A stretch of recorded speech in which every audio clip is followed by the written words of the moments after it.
la carte sanitaire et sociale, ça aussi c'est une réforme phare que le ministre de la Santé et de l'Action sociale a identifiée.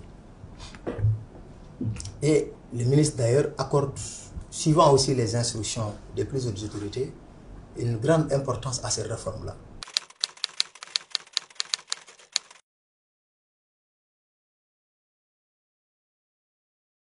La carte sanitaire est prévue par la loi 98-08 portant réforme hospitalière, qui l'a consacrée en son article 18. Et l'objectif c'est quoi? C'est qu'aujourd'hui, c'est en réalité de prévoir, comme la loi l'a indiqué, mais aussi de susciter, et c'est très important de le rappeler, des évolutions qui tendent vers la prise en charge correcte de la santé des populations.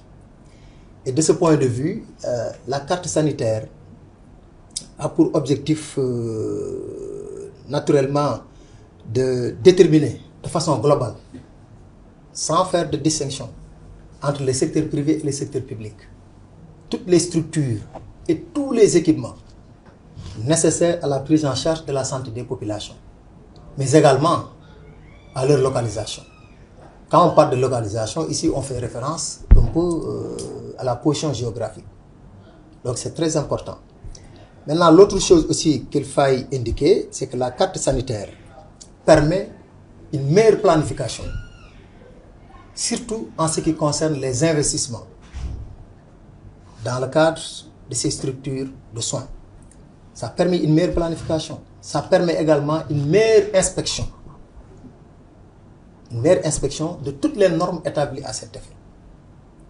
Parce que la carte définit un certain nombre de critères suivant lesquels on donne une autorisation de créer telle structure ou telle structure, suivant maintenant les niveaux et la catégorisation des structures.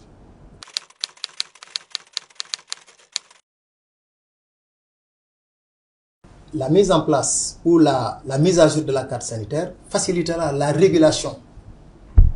Une bonne régulation de ces structures de soins-là. Et donc, si la carte est mise à jour, les soins ou les structures de soins vont davantage se rapprocher des populations. L'accès aux soins doit être facile.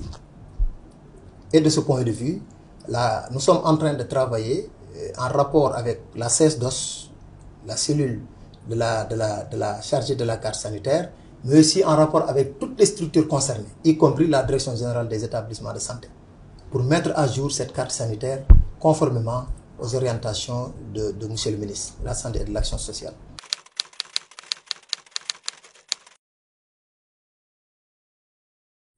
Donc la CESDOS a quasiment fini les questions techniques, mais il va falloir juste intégrer cette fois-ci de façon beaucoup plus, en tout cas, de façon beaucoup plus claire, le secteur privé. Parce que la loi de 1998, modifiée en 2015, a beaucoup plus mis l'accent sur la non-séparation du secteur privé et du secteur public. Donc la carte doit contenir à la fois le secteur public et le secteur privé. Et aujourd'hui, le changement fondamental, c'est d'intégrer davantage le secteur privé dans la carte sanitaire. Et de ce point de vue, la CESDOS, en rapport avec la direction des établissements privés de santé et la direction des affaires juridiques, sont en train de travailler sur ces questions-là. Donc c'est une réforme qui a beaucoup évolué. Maintenant, ça reste quelques considérations techniques qu'il faille achever, mais aussi de partager de façon inclusive, mais aussi de façon participative avec toutes les parties prenantes.